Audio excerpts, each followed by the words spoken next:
নমস্কার বন্ধুরা, আমার চ্যানেলে আমি আপনাদেরকে স্বাগত জানাই। আশা করছি আপনারা ভালো আছেন, সুস্থ আছেন। রোজ রোজ কারোরই কিন্তু আমাদের ভাত তরকারি খেতে ভালো লাগে না, তবে ভাত রান্না করার সময় চালের মধ্যে যদি আমরা একটা দুটো উপকরণ মিশিয়ে দিই তাহলে দেখবেন ভাত কিন্তু আপনারা শুধু শুধুই খেয়ে নিতে পারবেন। কোনো রকমের ডাল তরকারি মাছ মাংস কোনো কিছুই কিন্তু লাগবে না, ভাত হবে সুস্বাদু এমনকি সুগন্ধিযুক্ত। তাছাড়াও আপনারা যে চালই ব্যবহার করেন না কেন, পাতলা মোটা কম দামি সেটা কিন্তু ফ্যাক্ট নয়। রান্না করার সময় চালের মধ্যে দুটো তিনটে উপকরণ মেশালেই দেখবেন আপনাদের ভাত সুগন্ধিযুক্ত সুস্বাদু এমনকি ঝরঝরে হবে। তবে বন্ধুরা, এমন কি জিনিস মেশাবেন যাতে করে আপনারা কোনো রকমের ডাল তরকারি ছাড়াই খেয়ে নিতে পারবেন, চলুন দেখে নেওয়া যাক। এখানে নিয়েছি পরিমাণ মতো চাল, যে চাল আমরা রেগুলার ব্যবহার করে থাকি সেই চালই এখানে নিয়েছি। এবার এর মধ্যে দিয়ে দেব আমি বেশ কিছুটা পরিমাণের জল। কচলে কচলে 2 থেকে 3 বার আমি চালটাকে ধুয়ে নেব যাতে করে চালের মধ্যে কোনো রকমের নোংরা না থাকে। আর দেখতেই পাচ্ছেন বন্ধুরা, চালটা কিন্তু খুব ভালোভাবে ধুয়ে নেওয়া হয়ে গেছে। এবার এই যে জলটা রয়েছে সেটাকে আমি ফেলে দেব। আবারও বেশ কিছুটা জল দিয়ে ধুয়ে তারপর আমি আপনাদেরকে চালটা দেখাচ্ছি। আর দেখতেই পাচ্ছেন বন্ধুরা, চালটা কিন্তু খুব ভালোভাবে ধুয়ে নেওয়া হয়ে গেছে। এবার এই চালের মধ্যে দিয়ে দেব আমি বেশ কিছুটা পরিমাণের জল দিয়ে ভিজিয়ে রেখে দেব চালটাকে 1 ঘন্টার জন্য। আমরা যদি এইভাবে করে ভিজিয়ে রাখি দুদিক থেকে কিন্তু আমাদের লাভ হবে। চালটা অনেকটাই ফুলে লম্বা হয়ে যাবে। তাছাড়াও যদি চাল ভিজিয়ে আমরা রান্না করি তাহলে দেখবেন ভাতটা খুব তাড়াতাড়ি হয়ে যাবে, এমনকি আমাদের গ্যাসের খরচ অনেকটাই কমে যাবে। আর দেখতেই পাচ্ছেন বন্ধুরা, চালটা আমি 1 ঘন্টা ভিজিয়ে রেখেছিলাম। চালটা এখন অনেকটাই ফুলে উঠেছে, এমনকি অনেকটা লম্বাও হয়ে গেছে। এবার চালের মধ্যে যে জলটা রয়েছে সেটাকে আমি প্রথমে ঝরিয়ে নেব। অন্যদিকে গ্যাসের মধ্যে একটা হাঁড়ি গরম করতে বসিয়ে দিয়েছি, তার মধ্যে দিয়েছি বেশ কিছুটা পরিমাণের জল। আপনারা যখনই ভাত রান্না করবেন জলের পরিমাণ যদি একটু বাড়িয়ে দেন তাহলে অবশ্যই কিন্তু ভাত আপনাদের ঝরঝরে হবে। আমি এখানে যে পরিমাণের চাল নিয়েছি তার ডবলের থেকে একটু বেশি জল এখানে দিয়েছি। তবে চালটা কিন্তু আমি এখনই জলের মধ্যে দিয়ে দেব না, জলটাকে 1 মিনিট খুব ভালো করে আমি গরম করে নেব। আর দেখতেই পাচ্ছেন বন্ধুরা, চালের থেকে জলটা কিন্তু আমি ঝরিয়ে নিয়েছি। এখানে নিয়ে নিয়েছি একটা আমি ঝাঁঝরি হাতা, যাতে করে চালের মধ্যে যেটুকু জল রয়েছে সেটা কিন্তু খুব সহজে এই ঝাঁঝরি হাতার মাধ্যমে ঝরে যায়। আর দেখতেই পাচ্ছেন বন্ধুরা, 1 মিনিট হয়ে গেছে, জলটা কিন্তু খুব ভালোভাবে গরম হয়ে গেছে। জল গরম হয়ে যাওয়ার পর যদি আমরা ভাত রান্না করা চালটা দিই তাহলে ভাত রান্না করার পর দেখবেন খুব ভালো কিন্তু ঝরঝরে হয়। আমি ঝাঁঝরি হাতার সাহায্যে এইভাবে করে চালটা দিয়ে দিচ্ছি যাতে করে ঠান্ডা জলটা খুব সহজেই ঝরে যায়। আর দেখতেই পাচ্ছেন বন্ধুরা, সব চালটাই কিন্তু আমি এইভাবে করে দিয়ে দিয়েছি। এবার এটাকে আমি ঢাকা দিয়ে আরও 1 মিনিট ফুটিয়ে নেব। আর দেখতেই পাচ্ছেন বন্ধুরা, 1 মিনিট হয়ে গেছে, ভাতটা কিন্তু খুব ভালোভাবে ফুটতে শুরু করেছে। এবার এর মধ্যে আমি এমন কিছু উপকরণ মিশিয়ে দেব যাতে করে আপনাদের ভাতটা হবে সুগন্ধিযুক্ত সুস্বাদু এমনকি সাদা ধপধপে, তাছাড়াও ঝরঝরে। এখানে আমি নিয়ে নিয়েছি 2টো তেজপাতা। তেজপাতা সাধারণত আমরা মশলাতে খেয়ে থাকি। তাছাড়াও তেজপাতার মধ্যে রয়েছে এমন বেশ কিছু উপকারিতা গুণ।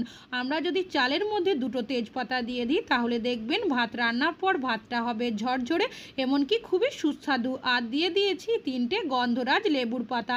আমরা যদি গন্ধরাজ লেবুর পাতা এইভাবে করে দিয়ে দিই তাহলে দেখবেন আমাদের ভাত হবে খুবই সুগন্ধিযুক্ত। আর এখানে নিয়ে নিয়েছি আমি একটা লেবুর টুকরো। ভাত রান্না করার সময় যদি আমরা বেশ কিছুটা পরিমাণের লেবুর রস দিয়ে দিই তাহলে দেখবেন ভাতটা হবে একদমই সাদা ধপধপে সুস্বাদু এমনকি ঝরঝরে। আমরা যদি এইভাবে করে ভাত রান্না করি তাহলে দেখবেন বাচ্চা থেকে বয়স্ক সকলেই কিন্তু খুশি মনে খেয়ে নেবে।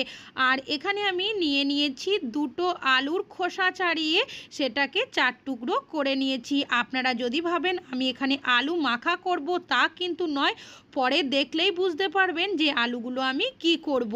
আর এখানে দিয়ে দেব আমি বেশ কিছুটা পরিমাণের লবণ, যাতে করে অন্তত ভাতের মধ্যে সামান্য একটুও লবণ যায়।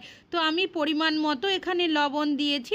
এবার খুব ভালোভাবে আমি ভাতটাকে এইভাবে করে নাড়াচাড়া করে নেব। আমরা যদি এইভাবে করে ভাত রান্না করি তাহলে ভাত হবে ঝরঝরে, সুগন্ধিযুক্ত, সুস্বাদু, এমনকি একদম সাদা ধপধপে। এইভাবে করে ঢাকা দিয়ে আমি রেখে দেব ভাতটাকে রান্না করার জন্য। গ্যাসের ফ্লেমটাকে মিডিয়ামে রেখে 5 মিনিট আমি ভাতটাকে ফুটিয়ে নিয়েছি। আর দেখতেই পাচ্ছেন বন্ধুরা, এখন কিন্তু ভাতটা অনেকটাই হয়ে এসেছে, সামান্য একটুখানি বাকি আছে। সেটাকে আমি ঢাকা দিয়ে আরও 2 থেকে 3 মিনিট ফুটিয়ে তারপর আপনাদেরকে দেখিয়ে দিচ্ছি। আর এখন দেখতেই পাচ্ছেন বন্ধুরা, এইভাবে করে কিন্তু আমি ভাতটাকে আরও 3 মিনিট ফুটিয়ে নিয়েছি। তো 7 মিনিট আমার মোট সময় লেগেছে। 7 মিনিটের মধ্যেই কিন্তু ভাতটা আমার খুব ভালোভাবে রান্না হয়ে গেছে। আর দেখতেই পাচ্ছেন কতটা আর ভাতটা কিন্তু খুব ভালোভাবে সেদ্ধ হয়ে গেছে, এমনকি সাদা ধপধপে হয়েছে।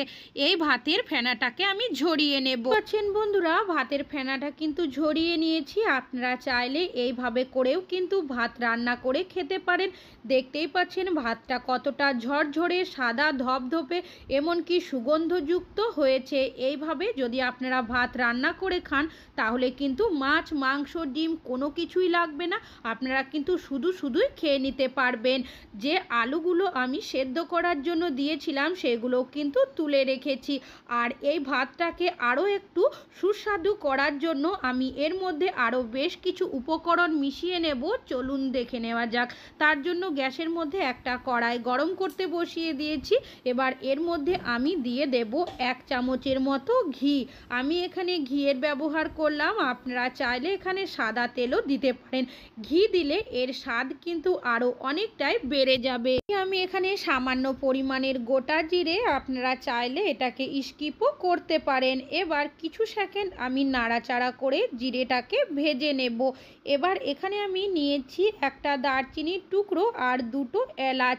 এটাকেও এর মধ্যে দিয়ে আরও কিছু সেকেন্ড নাড়াচাড়া করে নেব, যতক্ষণ না এর থেকে একটা সুন্দর গন্ধ বেরোতে শুরু করে।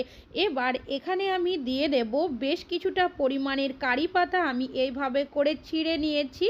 আরও বেশ কিছুক্ষণ নাড়াচাড়া করে নেওয়ার এখানে আমি নিয়েছি একটা মিডিয়াম সাইজের পেঁয়াজ কুচোনো, সেটাকেও এর মধ্যে দিয়ে দেব। গ্যাসের ফ্লেমটাকে মিডিয়ামে রেখে কিছুক্ষণ আমি নাড়াচাড়া করে পেঁয়াজটাকে ভেজে নেব।